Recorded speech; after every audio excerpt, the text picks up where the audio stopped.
Hello बच्चों, आप सभी का स्वागत है आपके अपने यूट्यूब चैनल कंपोजर पर। आई होप कि आप सभी अच्छे होंगे। एग्जाम की प्रिपरेशन भी आपकी बहुत अच्छे से चल रही है। आप लोगों के पास ज्यादा समय नहीं बचा है। अगर हम बात करें एग्जाम की, तो एग्जाम मात्र आपके डेट शीट आप लोगों ने देख ही ली है कि कैसे आप लोगों के एग्जाम स्टार्ट होने जा रहे हैं और बहुत ही कम समय बचा है आप लोगों के पास एग्जाम की प्रिपरेशन करने के लिए। तो आज के इस वीडियो में देखने वाले हैं हम क्लास 12 के सब्जेक्ट पॉलिटिकल साइंस यानी राजनीति विज्ञान के वो महत्वपूर्ण प्रश्न जो कि आपके इस बार वार्षिक बोर्ड पेपर में पूछे जाने वाले हैं। और ये वो क्वेश्चन है जो आपके नई जो एनसीईआरटी बुक है या जो पैटर्न चेंज हुआ है उसके बाद जो आपके चैप्टर बचे हैं उसमें से जो महत्वपूर्ण प्रश्न आपके इस बार बोर्ड एग्जाम में आ सकते हैं, वो ये सारे प्रश्न जितने भी हैं हमने आज के इस वीडियो में कवर करने हैं। बट उससे पहले मैं आपको बता दूं कि टोटल जो है आपके क्वेश्चन है 3 पीडीएफ में हमने कवर किए हैं। पहली पीडीएफ जिसमें आपके सिर्फ बहुविकल्पीय प्रश्न है सभी, और इसके अलावा दूसरी जो पीडीएफ है जिसमें आपके निश्चित उत्तरीय प्रश्न हमने सारे कवर किए हैं। ठीक है, और इसके अलावा जो तीसरी पीडीएफ है इसमें आपके लघु और दीर्घ जो तरह के प्रश्न पूछे जाते हैं, दीर्घ और लघु उत्तरीय जो प्रश्न होते हैं वो आपके हमने से इस पीडीएफ में कवर किए हैं। तो बात करें कि आज की इस वीडियो में हम क्या देखने वाले हैं, तो उसमें हम देखेंगे आज की इस वीडियो में जो देखना है हमको वो है कि लघु और जो दीर्घ उत्तरीय प्रश्न है लगभग आपके 30 से 35 क्वेश्चन है। इन 30 से 35 क्वेश्चन में से लगभग हम 10 से 15 क्वेश्चन आज की इस वीडियो में डिस्कस करने वाले हैं। और बाकी के जो क्वेश्चन हैं वो जो बच्चे पीडीएफ ले लेंगे या फिर पीडीएफ डाउनलोड कर लेंगे, उनको ये सारे क्वेश्चन उसमें अवेलेबल हो जाएंगे पीडीएफ में।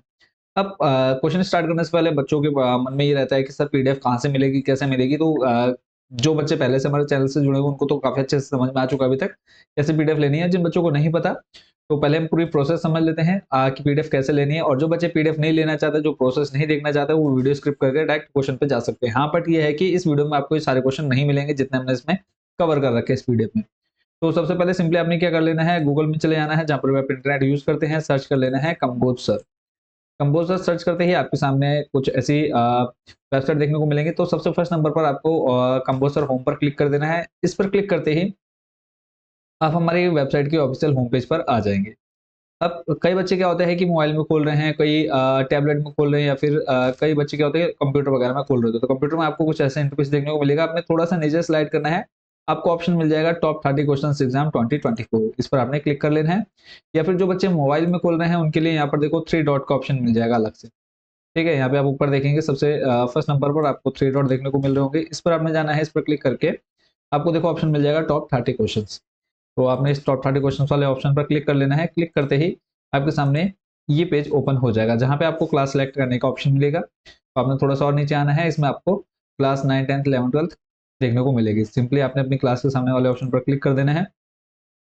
क्लिक करते ही आप अपनी क्लास वाले सारे सब्जेक्ट देख पाएँगे। यहाँ पे हिंदी, इंग्लिश जितने भी सब्जेक्ट हैं, आपके सारे सब्जेक्ट यहाँ पे हमने कवर कर रखे हैं। तो जो अभी फिलहाल हम बात कर रहे हैं राजनीति विज्ञान यानी पॉलिटिकल साइंस की, तो सिंपली आपने राजनीति विज्ञान वाले ऑप्शन पर क्लिक कर लेना है। हिंदी मीडियम, इंग्लिश मीडियम दोनों के लिए अवेलेबल है। तो जिसमें आपको जो चाहिए जैसे राजनीति विज्ञान हिंदी मीडियम हो गया, पॉलिटिकल साइंस आप इंग्लिश मीडियम वाले जो बच्चे हैं, उस पर आप क्लिक कर लेंगे। क्लिक करते ही आप यहाँ पर पहुँच जाएँगे जहाँ पर आपकी पीडीएफ अवेलेबल है। देखो हिंदी मीडियम और इंग्लिश मीडियम दोनों के लिए यहाँ पे अवेलेबल है। तो सिंपली आपने इन तीनों में से किसी एक पर भी अगर आप क्लिक कर लेते हैं, जैसे मान लो आपने लघु त्रि पर क्लिक कर दिया, ठीक है, इस पर क्लिक करते ही आप यहाँ पर इस पेज पर आ जाएंगे जहाँ पे आपको तीनों पीडीएफ एक साथ देखने को मिलेंगी। अब यहाँ से आपका मेन काम स्टार्ट होता है। अब ये अगर हम बात करें, देखो पीडीएफ की हमने बहुत ही कम कॉस्ट रखी है, 15, 15, 30, 30 और 40, यानी आपका हो गया 70 रुपए। 70 रुपए में आप कक्षा 12 राजनीति विज्ञान के सभी महत्वपूर्ण प्रश्न ले सकते हैं जो आपके इस बार बोर्ड एग्जाम में आ सकते हैं। और 101% गारंटी की मैक्सिमम क्वेश्चन आपके एग्जाम में यहीं से देखने को मिलेंगे।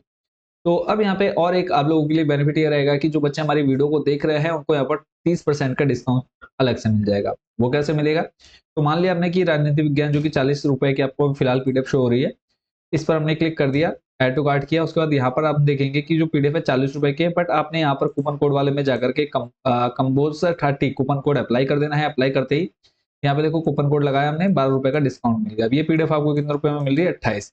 यानी जो पीडीएफ आपके 70 रुपए की है वो लगभग आपको 35 से 40 रुपए में इजिली मिल जाएगी।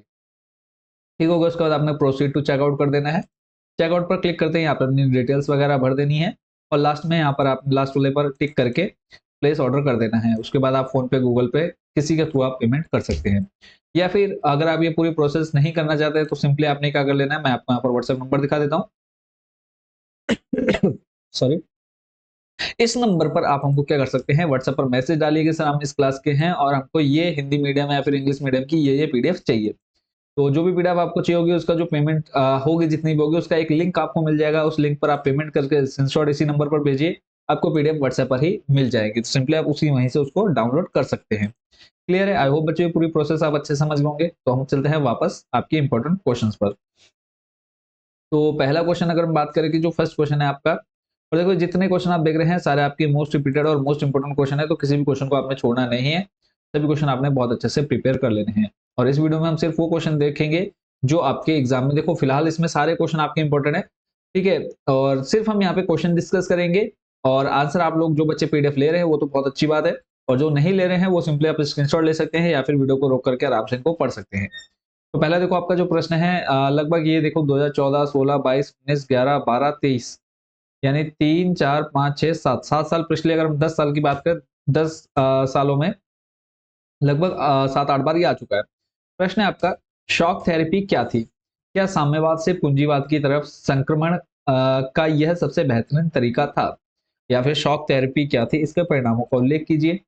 शॉक थेरेपी क्या है? यानी क्वेश्चन थोड़ा सा आपको घुमा फिरा करके दे देगा, बट आपने कंफ्यूज नहीं होना है और आंसर बहुत अच्छे से लिखना है। तो यहाँ पर पूरा आपको आंसर देखने को मिल रहा है, तो इसको आप स्क्रीनशॉट ले सकते हैं जो बच्चे पीडीएफ परचेज नहीं कर रहे हैं।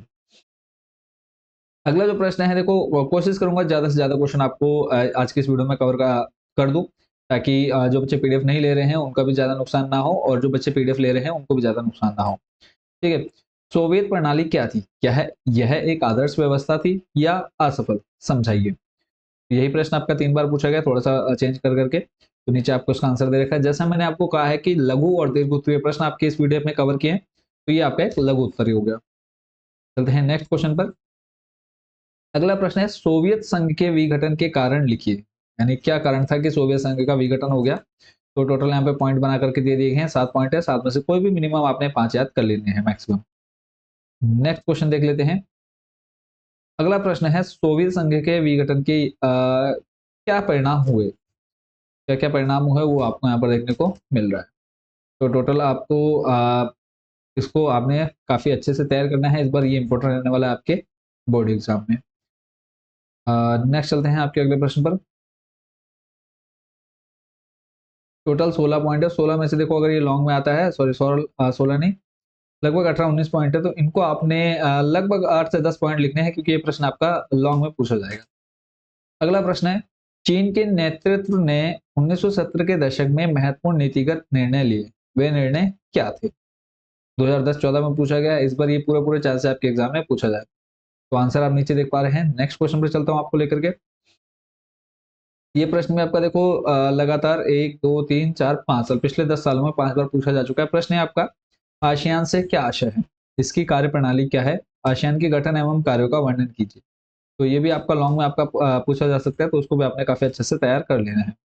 आसियान क्या है, इसमें कौन कौन से देश सम्मिलित है, कब हुआ इसका जो स्टार्टिंग हुई कब हुई, और अब इसमें कितने हैं, स्टार्टिंग में कितने देश जुड़े, तो सब कुछ आपको पता होना चाहिए।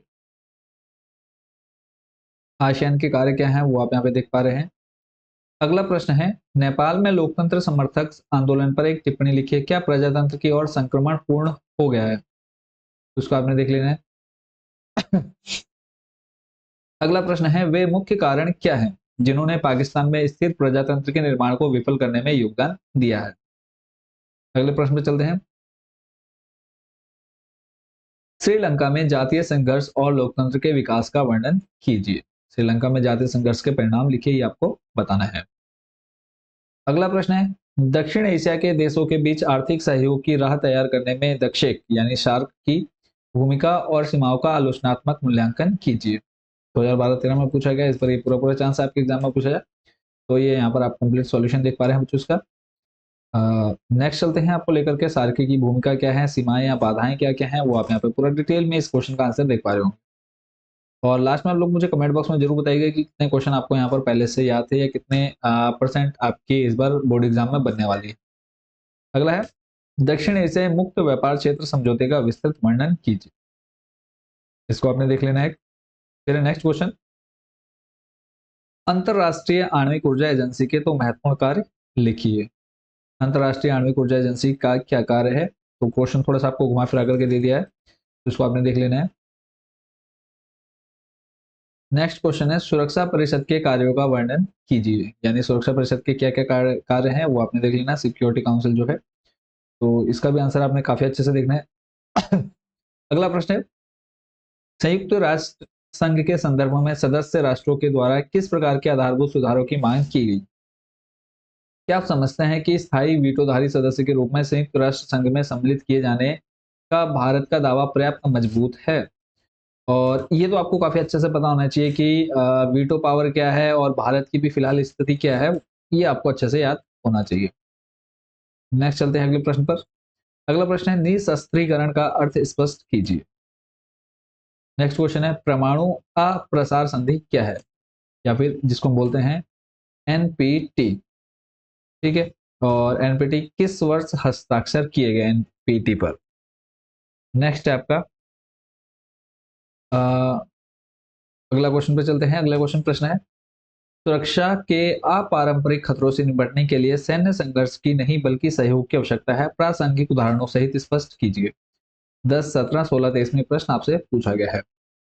अगला प्रश्न है विश्व की साझी विरासत का क्या अर्थ है, इसका दोहन और प्रदूषण कैसे होता है? 14, 16, 19 और 18 में प्रश्न आपसे पूछा गया।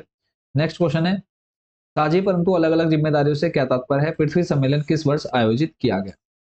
तो आज की इस वीडियो में बच्चों इतने ही क्वेश्चन हम कवर कर रहे हैं। बाकी के जो क्वेश्चन जो बच्चे आप लेना चाहते हैं, ठीक है, जैसे आपका ये हो गया निश्चित उत्तर प्रश्न हो गया जो आप देख रहे हैं स्क्रीन पर, और ये जो बच्चे लेना चाहते हैं एमसीक्यू टाइप क्वेश्चन आंसर है, ये आपके एग्जाम में काफी पूछे जाते हैं और इनसे आप काफी अच्छे मार्क्स भी गेन कर सकते हैं।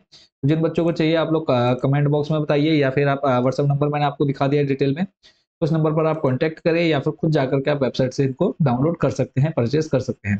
कोई भी दिक्कत कोई भी डाउट आता है आप कमेंट बॉक्स में पूछिए या फिर हमको मैसेज करिए व्हाट्सएप पर। और बाकी अगेन सभी को शुभकामनाएं हैं, अच्छे से तैयारी करते रहिए। कुछ भी आपको पूछना हो एनी टाइम कमेंट बॉक्स में पूछिए या फिर व्हाट्सएप पर।